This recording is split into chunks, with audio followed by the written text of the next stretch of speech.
How many times have we heard that young people simply don't care about their futures, their communities, what have you?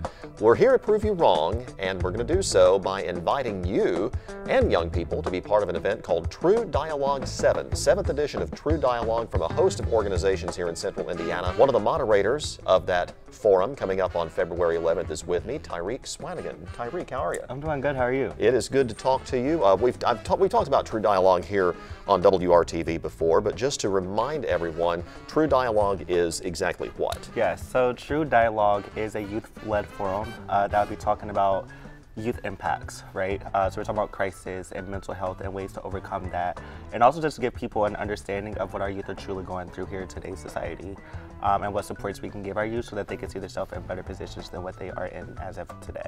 Now, it gives young people, we're talking mainly teenagers, young adults probably, just a chance to say exactly what's on their mind and a chance to address that directly with people who can make those types of changes. Absolutely. So there will be lawmakers there will be state leaders there as well, and members of the community. They're able to voice what is happening to them and see what changes that could be implemented. This first time you've been involved with this, why did you want to get involved? Yes, so as a youth myself, I'm only 22 years old, or well, still considered a youth if you're thinking about it. And I want the other young people to look at me and other people like me as if someone who is in a position that can help them. Growing up low income and going through the same kind of cycle as the youth that we are serving today that they have been going through, knowing that I can help be that difference and help interchange their voice, right, and let other people express the way that our youth is feeling so that everyone else can understand the impact. Because the story we are told, and the story that young people sometimes tell themselves is, what good does it do if I do the right thing, if I go to school, if I get an education, what have you, and you want to give them that example at, well, you could be like me. Absolutely. Yeah. And I think that's important because there are a lot of statistics, especially on the Black and brown youth that we do serve here, a lot of statistics that are saying that they won't graduate high school or they won't go to college, which is very well true. And I like to stress that college is not for everyone. Right. I like to stress that there are trade and workforce development opportunities that we need to be taking advantage of. However, it's not equitable enough for us to actually take that leverage and go with it. There's always a case of, with the job openings for lack of better words, with job openings, you need to have an associate's degree or higher just to get a quality paying job. But letting the youth know that there are other workforces and trades that they can partake in to better fulfill their future is why we're also here today as well. Now, what do you do for a living? Just curious. So I am a social work student at Indiana Wesleyan University, and I'm also a student recruiter at Victory College Prep on the South Side. All right, so you're still in the student phase. You're not in the real world. I'm not in the real world yet, not yet, yes.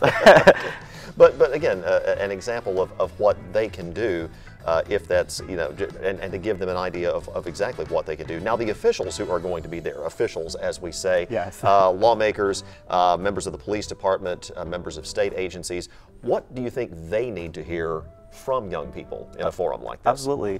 They need to hear the transparency that lies behind it. We are not here for this event to attack anyone or to make anyone feel uncomfortable. However, it is best knowledge to know that if you are uncomfortable, that's how you're learning. So this message that our youth is giving out to the individuals that are in attendance is not to make an attack towards them. It's to let them know that we're still young and we want to see the difference in our city for the next generation. We're still working on our generation and past generations, and I think that it's a lot of trauma within the past generations that is now why we're in this predicament today.